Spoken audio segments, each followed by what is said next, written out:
بسم اللہ الرحمن الرحیم۔ حضرت جابر رضی اللہ تعالی عنہ سے مروی ہے، نبی پاک صلی اللہ علیہ وسلم نے ارشاد فرمایا کہ جو بندہ اذان کے بعد میرے لیے اللہ سے 3 چیزوں کی دعا کرے گا، میں اس کے لیے قیامت میں سفارش کروں گا۔ یہ روایت کل بھی آئی تھی۔ اللہم رب هذه الدعوة التامة والصلاة القائمة آت محمدا الوسيلة والفضيلة وابعثه مقاما محمودا الذي وعدته۔ اور دوسری روایت کے الفاظ کیا ہیں اس کے بعد میں؟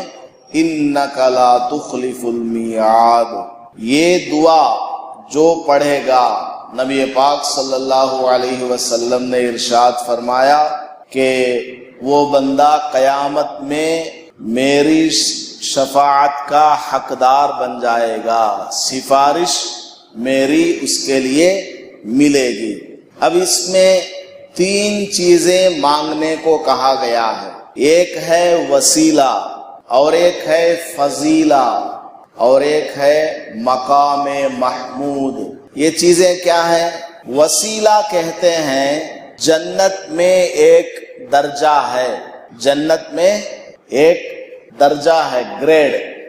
وہ درجہ پوری کائنات میں سے صرف ایک آدمی کے لیے متعین ہے۔ حضرت آدم علیہ السلام سے لے کر قیامت تک جتنے بھی لوگ دنیا میں آئے ہوں گے اور میدان محشر میں جمع ہوں گے، جنت کا جہنم کا فیصلہ ہو جائے گا۔ جنت میں جو لوگ جائیں گے ان میں سے صرف ایک بندے کو جنت کا وہ درجہ، وہ سٹیج ملے گا، اس ایک آدمی کے علاوہ کسی اور کو نہیں ملے گا۔ ویسے درجے کو کیا کہا جاتا ہے؟ وسیلہ کہا جاتا ہے، اس کا نام ہے۔ وسیلے کا مطلب جنت میں وہ بلند درجہ۔ تو حضور صلی اللہ علیہ وسلم نے فرمایا کہ روزانہ اذان کے بعد میرے لیے دعا کرو کہ اللہ تعالی وہ درجہ مجھے دے دے۔ دیکھیے حضور ہم سے دعا کرنے کو کہہ رہے ہیں، حالانکہ وہ درجہ جو متعین ہے حضور ہی کے لیے متعین ہے۔ اللہ تعالیٰ نے پہلے ہی نامزد کر دیا ہے، فکس کر دیا ہے کہ وہ درجہ جو دیا جائے گا وہ حضور صلی اللہ علیہ وسلم ہی کو دیا جائے گا، کسی اور کو نہیں۔ اس کے باوجود بھی ہم سے کہا جا رہا ہے کہ میرے لیے روزانہ اذان کے بعد یہ دعا کرو کہ اللہ تعالیٰ مجھے وسیلہ دے دے، وہ درجہ دے دے۔ فضیلہ کیا چیز ہے؟ فضیلہ وہ جو جنت میں درجہ ہے، وسیلہ، اس درجے میں انعامات بے انتہا، لامتناہی، انفینیٹیو، بالکل اس کی کوئی اینڈنگ نہیں ہے۔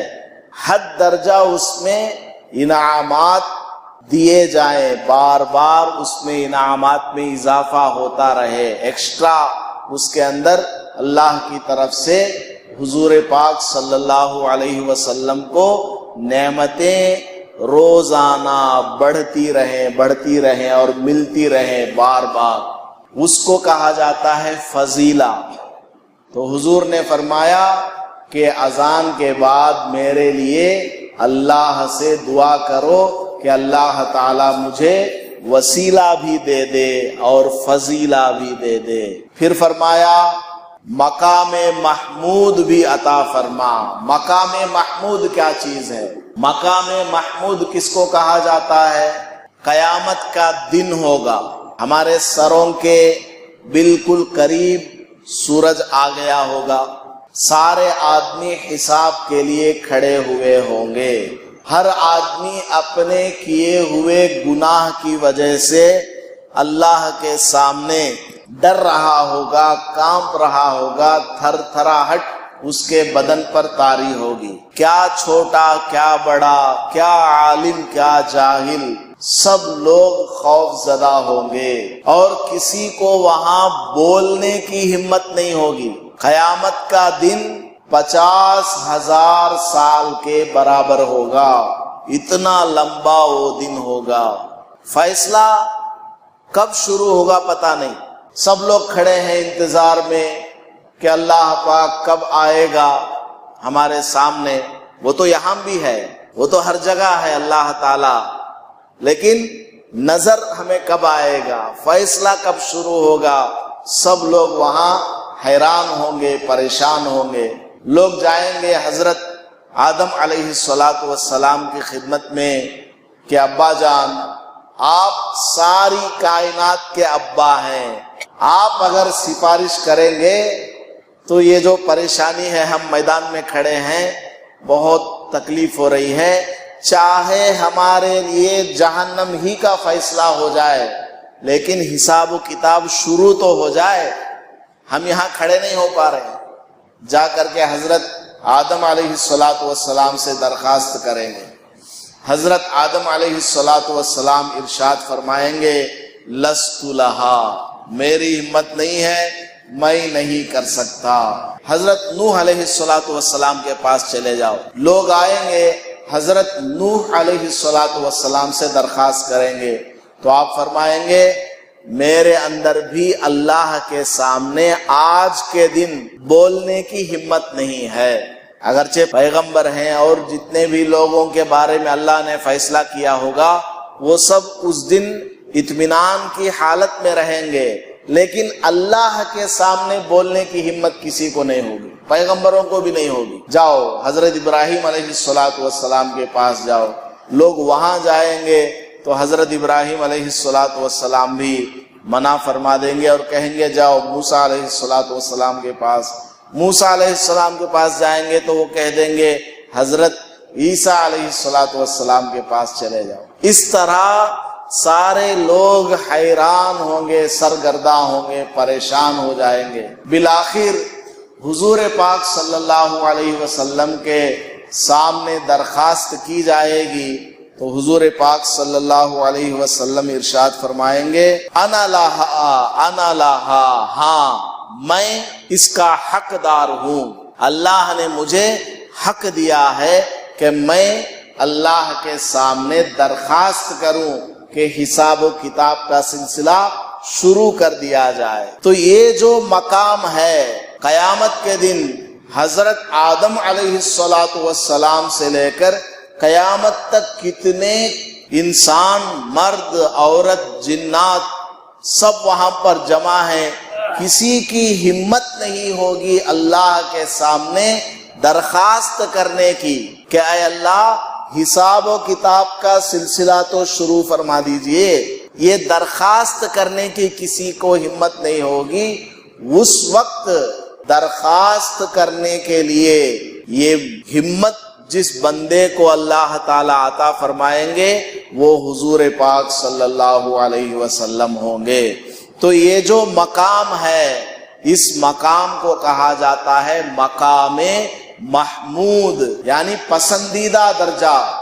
سارے لوگ کی پسند ہے نا، پیغمبروں کی بھی پسند یہی ہے اس دن کہ حساب شروع ہو جائے، میری آپ کی تمام انسانوں کی یہی اس دن پسند ہوگی کہ حساب کتاب شروع ہو جائے۔ تو حضور پاک صلی اللہ علیہ وسلم سفارش فرمائیں گے کہ اے اللہ حساب و کتاب کا سلسلہ شروع کر دیجئے۔ اس کے بعد گنہگاروں کے بارے میں سفارش کریں گے کہ اے اللہ ان کو معاف کر دیجئے۔ اس کے بعد اسی طرح سلسلہ تمام امت مسلمہ کو معاف کرانے کا چلتا رہے گا۔ علماء کو بھی اس دن سفارش کا حق دیا جائے گا، حافظ قرآن کو بھی حق دیا جائے گا، شہید کو بھی حق دیا جائے گا، حاجی صاحب کو بھی حق دیا جائے گا، صالحین کو بھی حق دیا جائے گا۔ تو بہرحال یہ جو مقام ملا ہے کہ سارے انسانوں کی نگاہ حضور پاک صلی اللہ علیہ وسلم کے اوپر پڑے گی اور سب لوگوں کی زبانوں پر اس دن حضور کی تعریف ہوگی کہ کیا درجہ ملا ہے پیغمبر کو.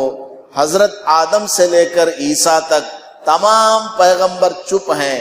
حضرت ابو بکر سے لے کر تمام اولیاء اللہ تک اور قیامت تک آنے والے انسانوں تک سب خاموش ہیں، کسی کو بولنے کی ہمت نہیں ہے. اور حضور پاک صلی اللہ علیہ وسلم ہمت فرما رہے ہیں اور ہمارے لیے سفارش کر رہے ہیں.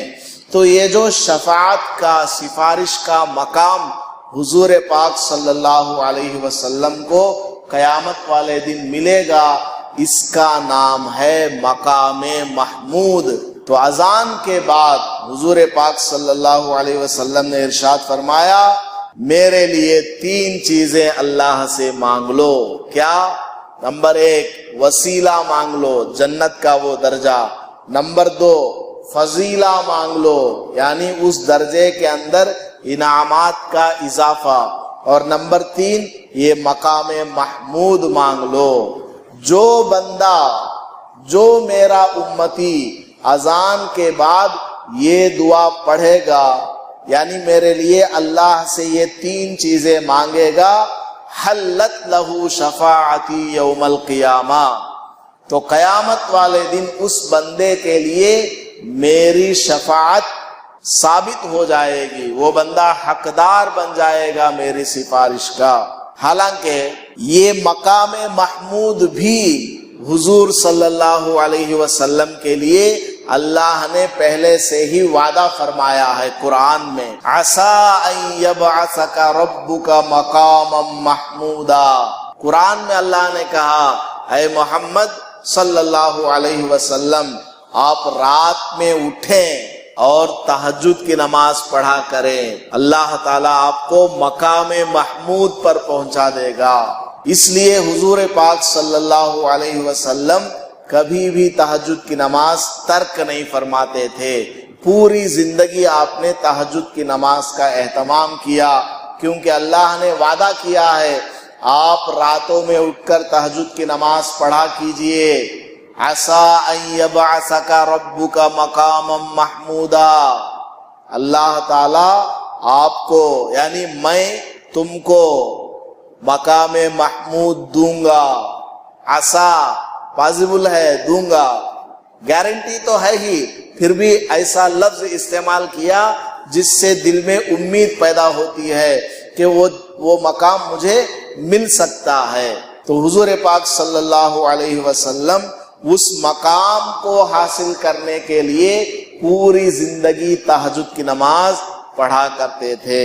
اور یہ تینوں چیزیں، وسیلہ، فضیلہ، مقام محمود، حضور پاک صلی اللہ علیہ وسلم کے لیے طے ہیں، فکس ہیں.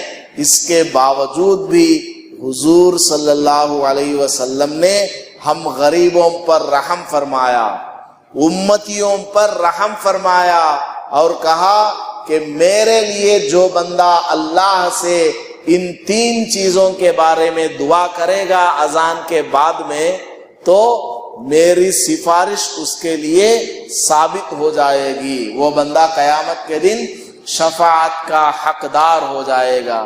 بتائیے، ایک چیز حضور کو پہلے سے حاصل ہے، اس کے باوجود بھی ہم کو بھی اس میں شامل کیا جا رہا ہے کہ تم بھی شامل ہو جاؤ. وہ مقام مجھے جو ملے گا، اس مقام کے حاصل ہونے میں تمہارا بھی حصہ لگ جائے. جیسے مسجد کو بنایا بڑے بڑے لوگوں نے لاکھوں روپیہ ڈال کر کے، اور ہم جیسے غریبوں سے کہہ دیا تم بھی 100 روپے ڈال دو، اس میں تم بھی 10 روپے ڈال دو، تمہارا بھی نام آ جائے گا کہ تم نے بھی مسجد کو بنائی ہے. سمجھ میں آ گئی بات؟ تو ہمیں چاہیے کہ اذان کے بعد اس دعا کو ضرور پڑھا کریں، اور اس کے علاوہ درود شریف بھی پڑھنا ہے. اور یہ دعا اللہم رب ھذہ الدعوۃ التامہ انک لا تخلف المیعاد تک یہ پڑھنا ہے. اور ایک دعا بھی میں نے بتایا ہے کل، اشہد ان لا الہ الا اللہ، وہ دعا بھی مکمل پڑھنا ہے. ایک بات یاد رکھ لیں، آخری بات، ہم نہیں پڑھیں گے تو حضور کے اس مقام کے ملنے میں کوئی فرق پڑنے والا نہیں. ہمارے پڑھنے کے حضور محتاج نہیں ہیں. ہم چاہے نہ پڑھیں، ساری دنیا والے نہ پڑھیں، تب بھی حضور صلی اللہ علیہ وسلم کو یہ مقام مل کر کے رہے گا۔ یہ الگ بات ہے کہ ایسا کبھی نہیں ہوگا کہ ساری دنیا والے نہ پڑھتے ہوں، لیکن ایک بات بتا رہا ہوں کہ حضور پاک صلی اللہ علیہ وسلم ہمارے درود کے محتاج نہیں، ہماری دعا کے وہ محتاج نہیں ہیں، یہ تو ان کا احسان ہے ہمارے اوپر کہ ہم کو بھی شامل فرما لیا کہ آؤ میرے لیے دعا کرو۔ اللہ پاک ہمیں سمجھنے کی، عمل کرنے کی توفیق نصیب فرمائے، آمین۔ وآخر دعوانا الحمدللہ۔